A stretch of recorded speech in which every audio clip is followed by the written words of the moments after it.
Buenos días, soy Gemma Fernández, enfermera con experiencia en unidades de cuidados críticos pediátricos, actualmente trabajando como enfermera en la unidad de cuidados intensivos de neonatología. En primer lugar, dar las gracias al sexto Congreso de Ciencia Sanitaria por darme la oportunidad de hacer una ponencia. Yo en este caso voy a hablar sobre el transporte ECMO en pacientes pediátricos con un equipo multidisciplinar. Voy a hablar sobre el tipo de transporte que existen, también un poquito sobre la historia del transporte ECMO y bueno, todo basado en el ámbito nacional.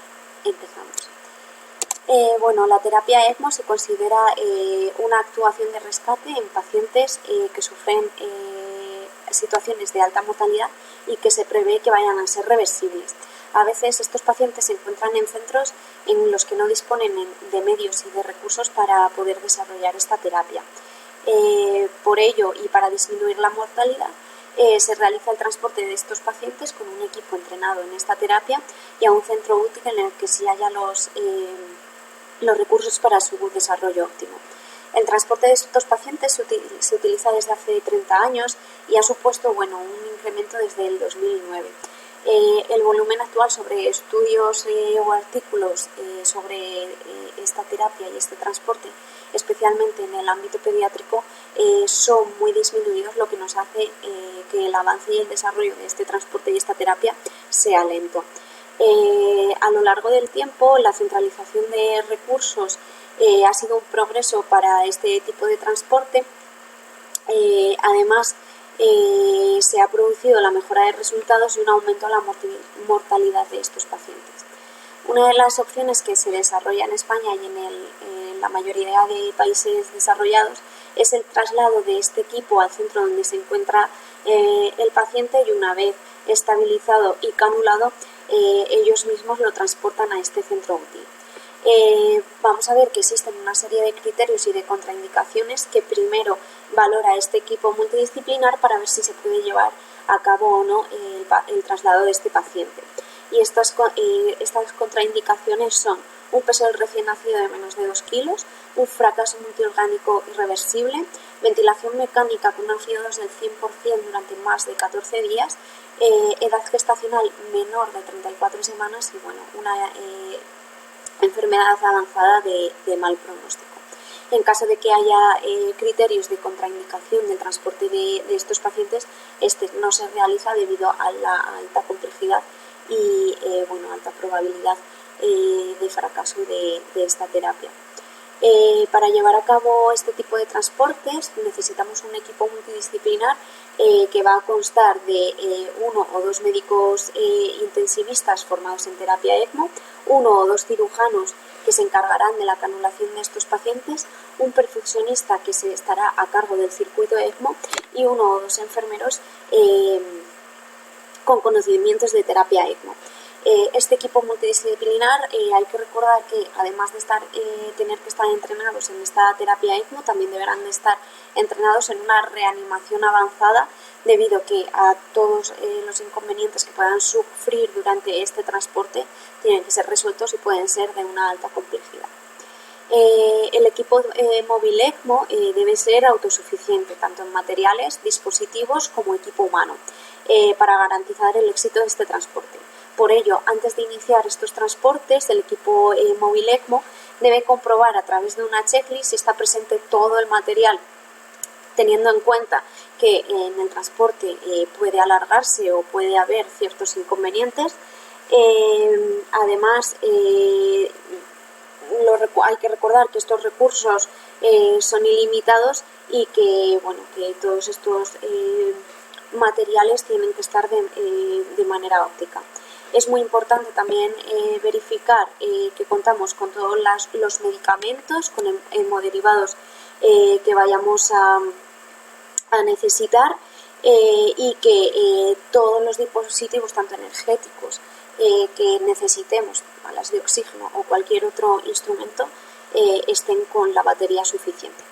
El transporte puede ser tanto terrestre como aéreo. El transporte terrestre se desarrollará principalmente en ambulancia, mientras que el aéreo puede realizarse en avión medicalizado o en helicóptero. La elección del medio va a depender de muchas variables, como puede ser la distancia entre ambos centros, la orografía del terreno, la meteorología y la disponibilidad de los recursos que haya en esos momentos. Actualmente cabe destacar que no existe una unificación sobre las recomendaciones para utilizar un transporte u otro.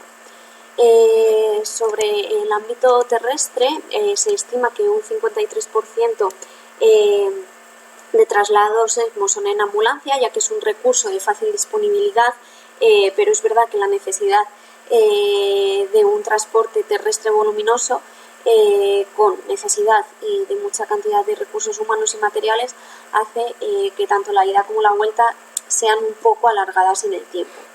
En cuanto al traslado en helicóptero, según el estudio Mendes et al., se realiza un 22%.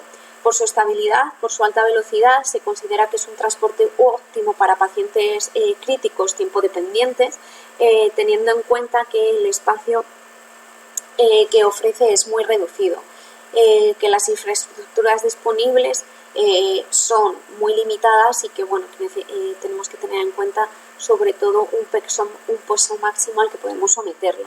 Estos helicópteros deben admitir un peso variable entre 500 y 1.200 kilos, por lo que los equipos deben ser muy reducidos. Su mayor inconveniente, además, consiste en la necesidad también de actualizar las infraestructuras a nivel nacional. Finalmente, se calcula que un 27% de traslados se realiza en avión medicalizado. Este ofrece una mayor estabilidad que el helicóptero, tiene también una mayor amplitud y no hay limitación de peso. Además de una presurización constante, sin inconvenientes en cuanto a la meteorología o vuelo nocturno.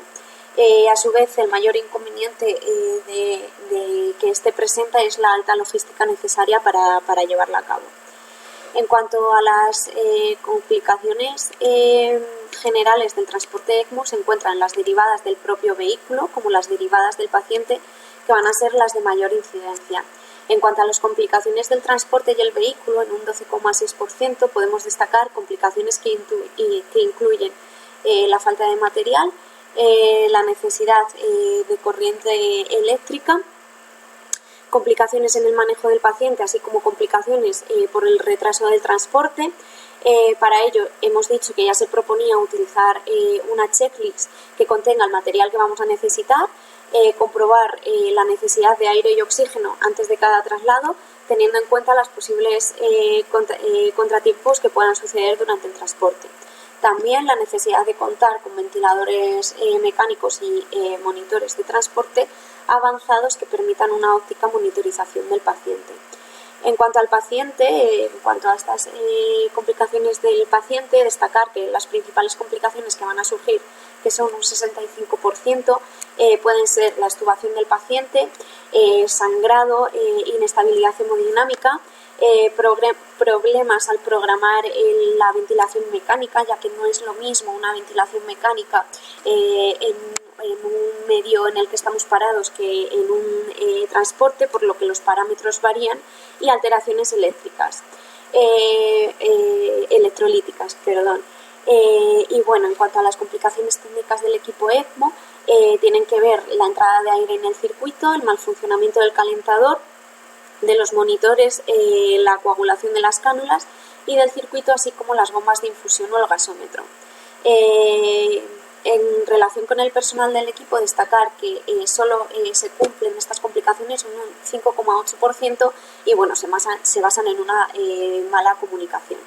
Para finalizar, voy a destacar unas conclusiones que se pueden desarrollar sobre el transporte ECMO, y es que es necesario la unificación entre los hospitales del territorio nacional como de sus equipos para reorganizar el transporte ECMO de manera que sea eficaz y posible, que hay que realizar protocolos y checklists que sean globales de manera que tanto para los cuidados como la actuación del equipo ECMO ante este transporte sea seguro y óptimo, que la comunicación entre ambos centros y entre ambos equipos multidisciplinares es esencial para un correcto manejo de estos pacientes, que actualmente existen muy pocos estudios sobre el beneficio o coste-beneficio para la elección del medio de transporte ECMO, lo que dificulta mucho poder obtener estos recursos, y que, bueno, que actualmente es necesario un equipo altamente cualificado y especializado tanto en terapia ECMO como en transporte sanitario para asegurar esta viabilidad y seguridad en el transporte de estos pacientes.